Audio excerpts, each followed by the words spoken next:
watching House Oversight Committee Chairman James Comer this morning and his next move. He is issuing a subpoena for an FBI document which a whistleblower says the agency possesses. And that document shows details of a deal between then Vice President Joe Biden and a foreign national for money in exchange for a policy decision. This is what the whistleblower says. Here's Iowa Senator Chuck Grassley and what he said about it yesterday.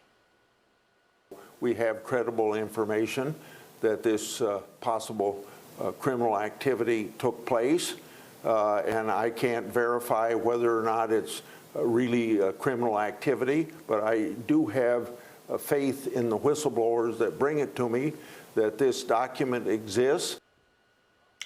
Joining me right now is Louisiana Attorney General Jeff Landry. AG, thanks very much for being here this morning. Your reaction?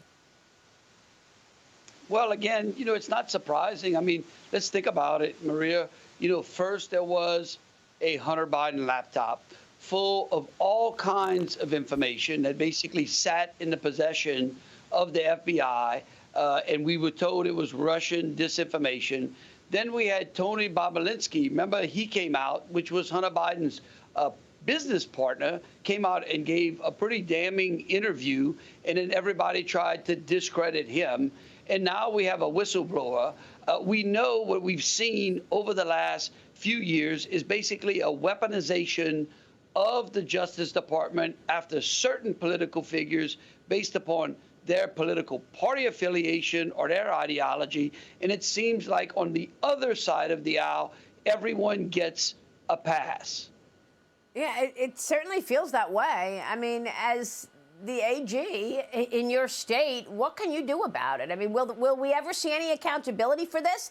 These are serious issues where we are worried about a sitting president compromised to the extent that he's making decisions on behalf of America based on the money he's taken in and distributed to his family.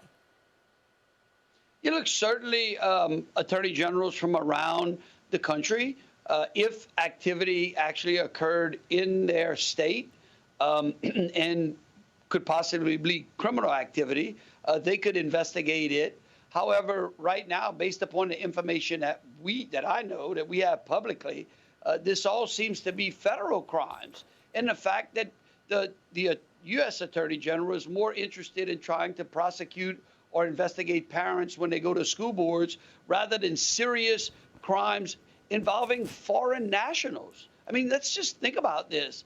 The information that we already know that is in the public domain seems to be enough to have the FBI look into this. And I know there are a lot of great people inside the FBI, but it seems like at the top, there seems to be a two-party system, no pun intended, where one group gets a pass and can engage in all kind of criminal activities, and the other is prosecuted.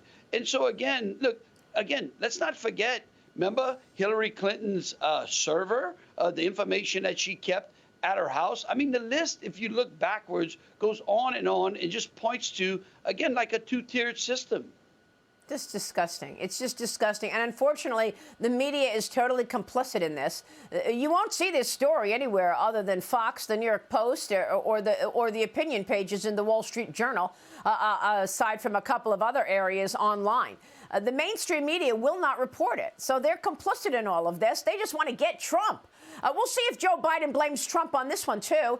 Meanwhile, let's talk about the state of our country. You see it firsthand in New Orleans in crime. Crime is up 9% year over year, AG. You're running to be Louisiana's next governor. You launched your first commercial last week where you highlighted this issue. Watch.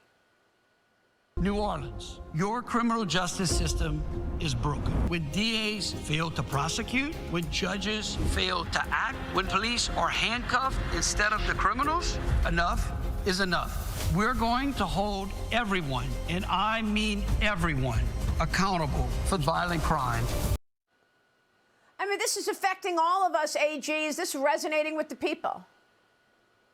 It is, because the people of Louisiana understand you can't grow your economy in the midst of a crime epidemic. You have to have public safety out there. Right now, Louisiana, listen to this statistic. Louisiana has 3 cities that are in the top 10 most dangerous cities in America.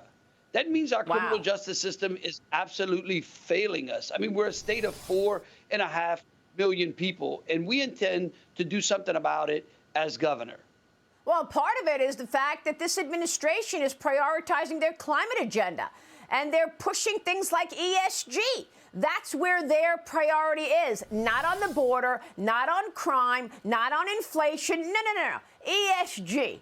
You recently announced an investigation into the Climate Action 100-plus steering committee. You're looking into whether this group has breached their obligations to investors by prioritizing climate initiatives. How can you affect this? Tell us more about it. Look, by shining a light on it, it's the same way we did when we filed the lawsuit last year on censorship against the federal government. Look, this ESG policy is going to break retirees. Sooner or later, this house of cards is going to come down. I think yesterday they reported the second bank in California that's under that basically is failing now.